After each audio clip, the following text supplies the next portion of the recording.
Hi everyone, I am Lady Lynn E. Hagto from BS Cream 3-3. Ang topic natin ngayon ay tungkol sa traffic sign and pavement markings. Traffic signs are signals placed by roads to provide instructions or information to drivers and pedestrians to improve safety and regulate traffic flow. They can be regulatory, warning, or informative, where the specific shapes and colors often indicated their purpose, such as a red octagon for stop or a red circle for mandatory action. These signs include everything from speed limit and no parking signs to signs that warn or hazards like a slippery road or a sharp curve ahead. First, in traffic sign is regulatory sign. These signs tell you what you must or must not do. They include signs for speed limit, stop signs, and one-way streets. Ang sinasabi sa regulatory sign ay isang uri ng traffic sign na nagbibigay ng batas o utos na dapat sundin ng lahat ng drivers. Ibig sabihin, kapag may regulatory sign sa kalsada, ay obligasyon mong sundin ito dahil nakabatay sa traffic regulation. Ang regulatory sign ay kadalasang kulay puti, pula, at itim. May malinaw na simbolo o salita.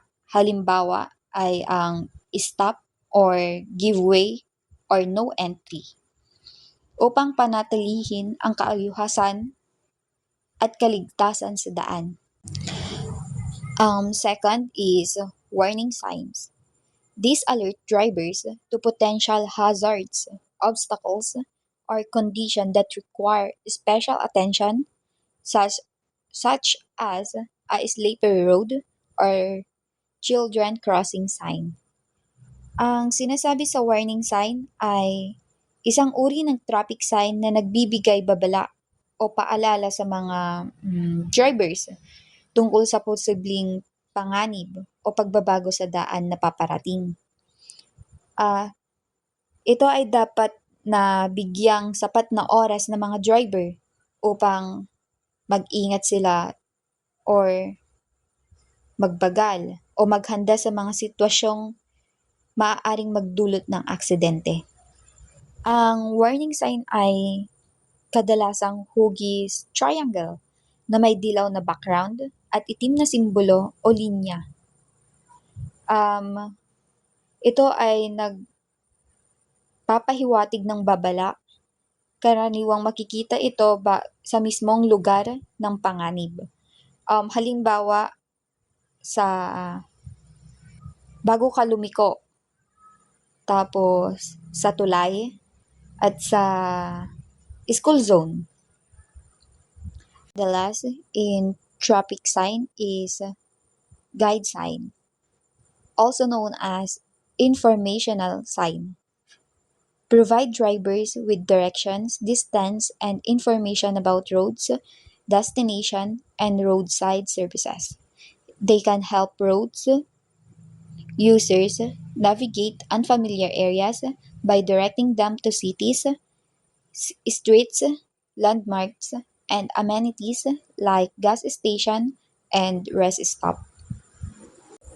Sinasabi sa guide sign ay nagbibigay ng impormasyon o gabay sa mga drivers tungkol sa mga lugar or sa mga pupuntahan mong destinasyon upang tulungan ang mga drivers at pasahero na makarating sa tamang lugar at makapili ng tamang daan ng ligtas at maayos.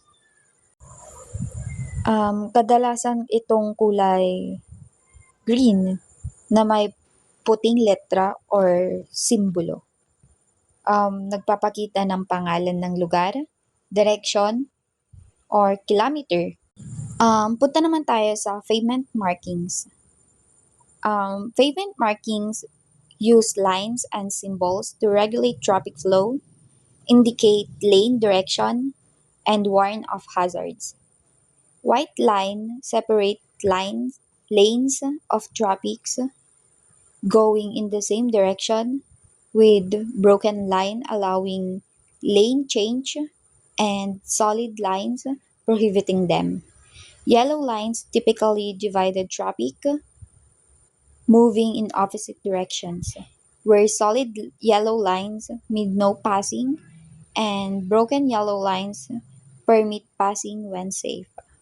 Sinasabi sa pavement marking ay ang mga linya, simbolo, at letra na ipinipinta o inilalagay sa ibabaw ng daan upang magbigay ng impormasyon or babala o gabay sa mga drivers. Longitudinal marking, ito ay ang mga linya sa gitna o gilid ng kalsada na gumagabay sa direksyon ng traffic. Halimbawa ay yung puting linya, naghihiwalay ng mga sasakyang papunta sa magkakatulad na direksyon. Yung dilaw na linya naman ay naghihiwalay ng mga sasakyan papunta sa magkabilang direksyon. Tapos yung solid line is bawal tumawid or mag-overtake. Tapos yung broken line ay pwede nang magpalit ng linya o mag-overtake kung ligtas. Next is transverse marking. Mga guhit na tumatawid sa daan, karaniwang ginagamit bilang babala or control sa traffic.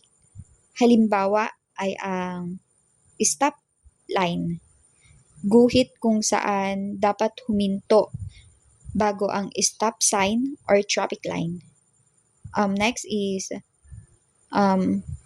pedestrian lane. Daanan ng mga tatawid or maglalakad. Last is curb marking. Ginagamit upang ipahiwatig ang mga patakaran sa pagparada. May mga iba't ibang kulay ito. Una is pula. Pag nakakita kayo ng pula ay bawal pumarada o huminto. Kapag dilaw naman is loading or unloading zone. Tapos pag asul, para sa mga PWD. At sa puti naman ay sandaling paghinto lang. And yun lang. Thank you.